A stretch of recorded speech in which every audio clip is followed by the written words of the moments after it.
नमस्कार मित्रांनो, मी राजेंद्र गव्हाणे. मित्रांनो, मुख्यमंत्री माझी लाडकी बहीण योजनेची ई-के-वाय-सी करत असताना लाभार्थी महिलेचे आधार कार्ड बरोबरच जर महिला ही विवाहित असेल तर पतीचे आधार कार्ड आणि महिला जर अविवाहित असेल तर तिच्या वडिलांचे आधार कार्ड OTP व्हेरिफिकेशनसुद्धा करावे लागते. परंतु आता ज्या महिला विधवा, अनाथ किंवा घटस्फोटित आहेत किंवा ज्या महिला अविवाहित आहेत मात्र त्यांचे वडिलांचे निधन झालेले आहे, अशा महिलांनी आता लाडकी बहीण योजना ई-के-वाय-सी करत असताना कुणाचा आधार कार्ड क्रमांक टाकून OTP व्हेरिफिकेशन करावे असा प्रश्न संबंधित महिलांकडून वारंवार विचारण्यात येत आहे.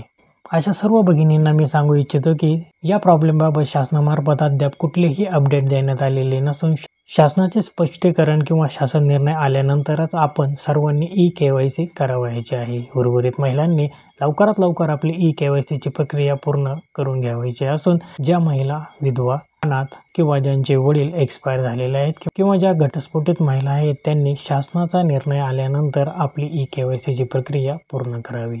लवकरच शासन यावर काहीतरी निर्णय घेईल ही आशा. मित्रांनो, हा महत्त्वपूर्ण व्हिडिओ तुमच्या सर्व त्या भगिनींपर्यंत नक्की शेअर करा ज्यांनाही हा प्रश्न मनामध्ये निर्माण झाला होता आणि पुढील अपडेटसाठी आपल्या चॅनलला सबस्क्राईब करा. इतर काही शंका असतील तर कॉमेंट सेक्शनमध्ये नक्की विचारा. धन्यवाद.